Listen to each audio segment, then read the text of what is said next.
Canada, eh?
Look at that. Nicely done. That's a nice rock.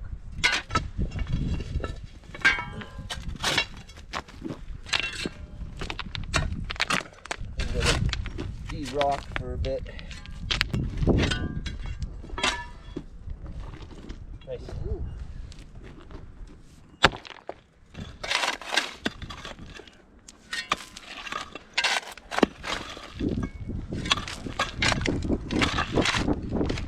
We're digging our fire pit into this hillside because we're in a grasslands and we're far away from the trees here, so there's no big tree roots, and this will keep everything in the hill, control the wind, and so the sparks won't go into the grass as easily. Okay, so we've started digging our big pit.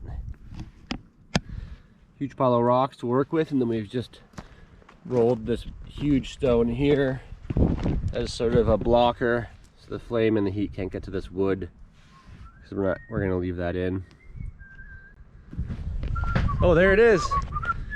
Here, he's got a caterpillar tread.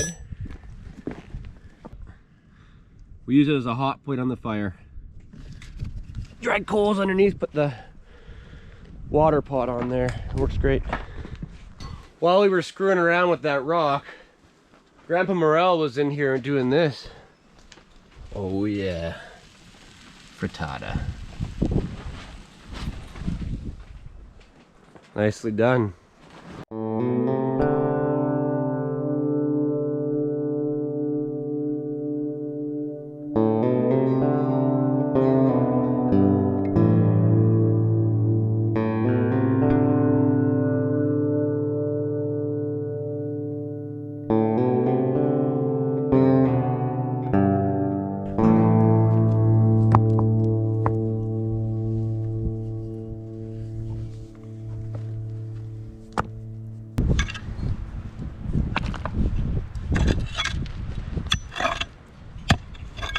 So we dug a big pit here. This is for our wash water to burn off underneath the fire, and then they're just making this little pouring spot with a channel that goes into the pit.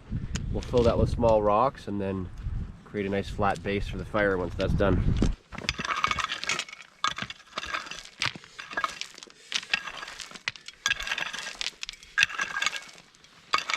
Big rock wall in the back, extra windscreen behind that because we had the rocks, and then a big pit full for burning the wash water.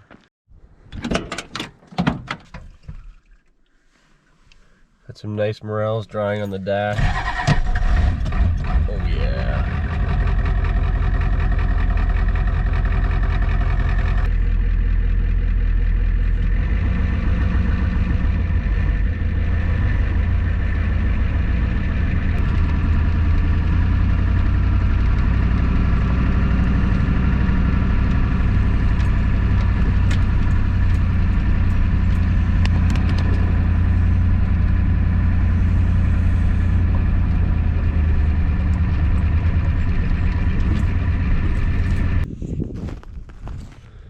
just in here looking for a nice piece of metal for setting underneath our Dutch ovens.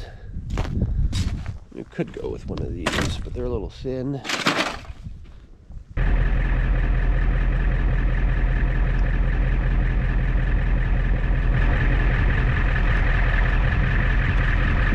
So we found a bunch of these fire bricks. We'll incorporate them into the pit.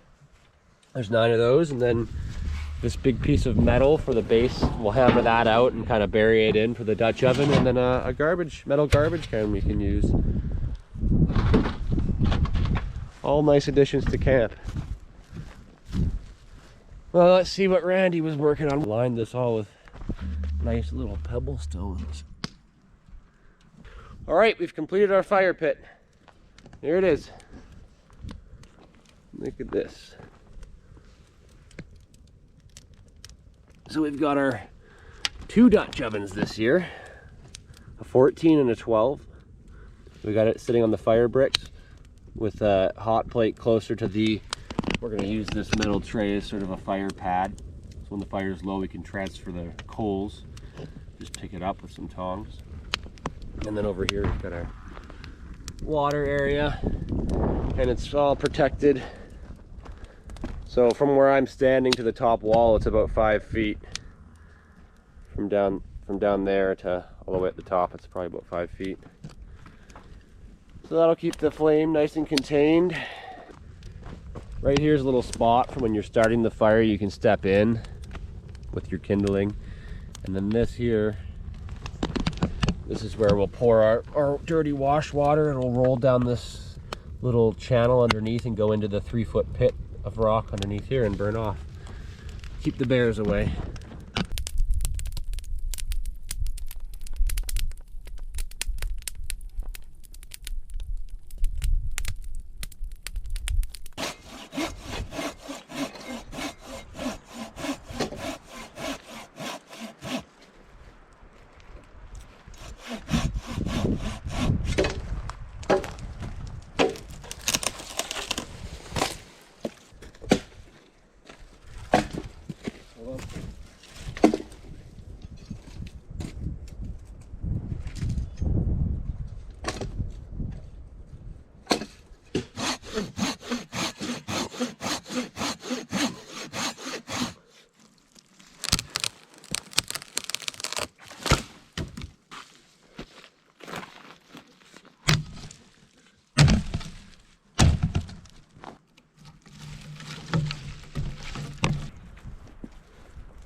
Nice balmy Canadian morning.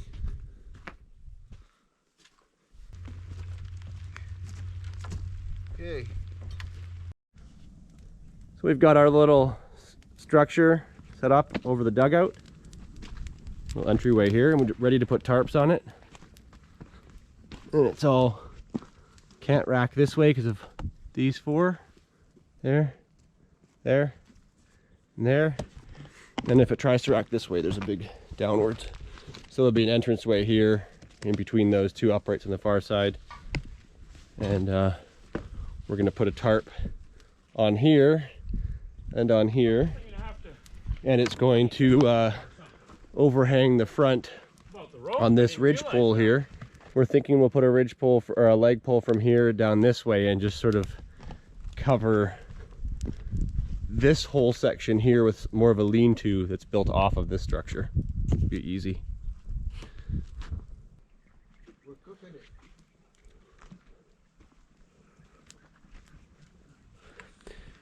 Put in a nice bench here, backrest, bench here. Got this all covered with our wash station. Same as last season and many seasons before that. And these totes just sit right in there.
We'll clean this up and this will be home.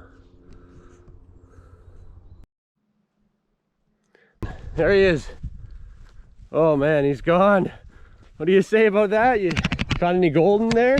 No, but let me jump out of this. Oh! You finding any mushrooms in there? No, but at about 5 foot, the soil changes a bit. Oh yeah. Oh. Tonight we're having soup. Delicious, made by Chef Randy. Look at that.